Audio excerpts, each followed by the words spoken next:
Hello everyone, आप देख रहे हैं अपना channel Vicky the bad boy. So topic देख के तो आप समझ ही गए होंगे कि एक्चुअली मैं किस टॉपिक के बारे में जाके बात करना चाहता हूँ। सो हमको प्रोटीन घर पे लेना चाहिए, प्रोटीन पाउडर वे प्रोटीन या नहीं लेना चाहिए, इसके बारे में मैं बताऊंगा। सो ध्यान से देखिएगा वीडियो को, सिर्फ 5 से 6 मिनट में मैं आपको बताऊंगा कि एक्चुअली मुझे हम लोग को घर पे हमें अगर वर्कआउट कर रहे हैं या नहीं कर रहे हैं, हमको ज़रूरत है प्रोटीन पाउडर की नहीं। सो प्रोटीन की बात आती है तो सबसे पहले आती है प्रोटीन रिक्वायरमेंट की बात, कि एक्चुअली हमको कितने प्रोटीन रिक्वायरमेंट की जरूरत है, कितने प्रोटीन की जरूरत है। इसके लिए अगर हम देखते हैं तो पहला पॉइंट आता है हमारी इंटेंसिटी। इंटेंसिटी जो होती है, अगर आप जिम में वर्कआउट कर रहे हो तो उसके मुकाबले होम वर्कआउट कर रहे हो तो वहाँ की इंटेंसिटी होम वर्कआउट की कम होती है। और इस समय क्वारंटाइन चल रहा है तो आप होम वर्कआउट अगर कर रहे हो तो या तो आपकी इंटेंसिटी कम है, या तो आप कर रहे हो तो बहुत कम कर रहे हो, या तो कर ही नहीं रहे हो। ठीक है, तो अब इसमें पहला पॉइंट जो आता है प्रोटीन रिक्वायरमेंट में, जो पहला पॉइंट आता है कैलोरी बर्न। कैलोरी बर्न क्या होता है? कैलोरी बर्न जो होता है टीईए जो होता है थर्मिक इफेक्ट ऑफ एक्टिविटी जी। इसमें ये होता है कि आपकी कितनी कैलोरी बर्न हो रही है। अगर हम मान लेते हैं कि अगर जिम में हम वर्कआउट कर रहे हैं तो हमारी कैलोरी जो है टीईए की रिक्वायरमेंट जो है, कैलोरी बर्न जो हो रहा है वो 3000 कैलोरी हो रहा है। और हम होम पे हैं तो जाहिर सी बात है हमारी इंटेंसिटी कम है या तो हम कर ही नहीं रहे हैं, तो हमको प्रोटीन की कितने कैलोरी की रिक्वायरमेंट की जरूरत है? 2500 या 2600 मान लेते हैं कि अगर हमारे उसकी जरूरत है तो क्या होगा। आप देख ही रहे हो कि 3000 कैलोरी जितनी हमारी रिक्वायरमेंट है उससे कम हो जाती है जब हम होम वर्कआउट या फिर होम वर्कआउट नहीं कर रहे हैं। तो इससे क्या होता है, सेकेंड पॉइंट आता है हमारा। इसमें पहला पॉइंट तो हो गया कि हमारा कैलोरी रिक्वायरमेंट कम हो जा रहा है। सेकेंड पॉइंट जो होता है मसल लॉस का होता है। मसल लॉस कब होता है? जब आप लेस वर्कआउट इंटेंसिटी कर रहे हो, जो कि होम पे कर रहे हो। लेस वर्कआउट इंटेंसिटी मतलब कि आप वर्कआउट घर पे कर रहे हो पर उतनी इंटेंसिटी नहीं दे पा रहे हो जितनी आप जिम पे देते हो। जाहिर सी बात है नहीं दे पाओगे, तो इससे हमारी मसल लॉस की प्रॉब्लम हो जाती है। ठीक है, अब देखिए मसल मास मेंटेन कैसे किया जाए। तो इसके लिए अगर मसल लॉस हो रहा है और हम घर पे हैं, जिम तो खुले नहीं है क्योंकि क्वारंटाइन है, तो या फिर हम घर पे ही वर्कआउट करते हैं, तो मसल मास को कैसे मेंटेन किया जाए?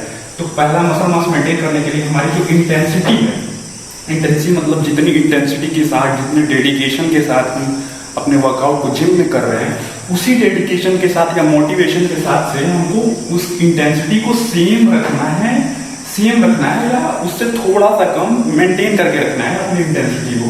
इसके लिए हम होम वर्कआउट में, तो इसके लिए हमको जरूरत किस किस चीज़ों की पड़ेगी जिससे कि हमको पता चले कि इंटेंसिटी हम मेंटेन कर पा रहे हैं या नहीं कर पा रहे हैं, या फिर कैसे करें मेंटेन। तो पहला हमें डंबल की जरूरत पड़ेगी। अगर डंबल आपके पास नहीं है, कोई नहीं, आपके पास घर पे ईंट मिल जाएगी, ईंट की जरूरत पड़ेगी। ईंट से आप वर्कआउट मेंटेन कर सकते हो, या बॉडी वेट है उससे आप मेंटेन कर सकते हो। तो दूसरा पॉइंट आता है हमारा फूड में क्या होता है? मेंटेन डाइट लेने की जरूरत है फूड में, कि हम कितनी कैलोरी ले रहे हैं ओवरऑल दिन भर में। और घर पे हो तो ऑयली फूड को कम कर दें या तो अवॉइड कर दें। अगर आप एक्चुअल में चाहते हो कि आपका मसल लॉस ना हो, हेल्दी फूड लें आप। अब लास्ट और सबसे इंपॉर्टेंट पॉइंट आता है हमारा प्रोटीन, जो कि हमने यहाँ बात की इंटेंसिटी की। तो इंटेंसिटी में हमने देखा कि अगर हम घर पे हैं या घर पे वर्कआउट कर रहे हैं, जिम पे नहीं कर रहे हैं, तो हमारी कैलोरी डिफिशिएंट कम हो जा रही है। तो protein moderate to high level में लेना है। ये डिपेंड करता है आपके इंटेंसिटी पे। इसको यहाँ से मैच करके आप देखिए। अगर आप इंटेंसिटी घर पे, अगर आप इंटेंसिटी आपकी सही है, सिमिलर है या फिर उसके आसपास है, तो आपको मॉडरेट टू हाई लेवल में प्रोटीन लेना पड़ेगा। इसके बहुत सारे सोर्स हैं, एग, पनीर, मिल्क, दही, सोयाबीन। और वे प्रोटीन एक्चुअल में लास्ट पॉइंट जो आता है हमारा, कि वे प्रोटीन की हमको रिक्वायरमेंट है कि नहीं।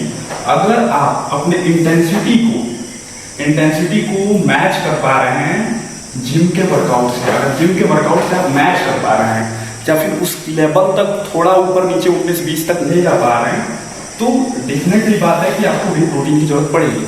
तो आप वे प्रोटीन ले सकते हैं। बट अगर आप बॉडी वेट से या फिर नॉर्मल वर्कआउट कर रहे हैं उस इंटेंसिटी से, उस डेडिकेशन के साथ, जैसे कि हफ्ते में आप 6 दिन वर्कआउट कर रहे हो, 5 दिन वर्कआउट करते थे जिम में, आप 3 दिन कर रहे हो, 4 दिन कर रहे हो, और वहाँ 1.5 घंटे देते थे, यहाँ 45 मिनट दे रहे हो, तो वहाँ आपको वी प्रोटीन की जरूरत नहीं पड़ती है।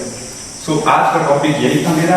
अगर आप अपनी इंटेंसिटी से कर रहे हो तो आप वे प्रोटीन ले सकते हो, नहीं कर रहे हो तो नहीं ले सकते हो, या ले भी सकते हो बट कोई फायदा नहीं है, क्योंकि वे प्रोटीन जो होता है वो वेस्ट हो जाएगा। कोई आपके बॉडी में उसकी रिक्वायरमेंट उतनी है ही नहीं, वो आपकी इंटेंसिटी पे डिपेंड करता है। सो अगर वीडियो आपको अच्छी लगी तो लाइक करिएगा। Thank you.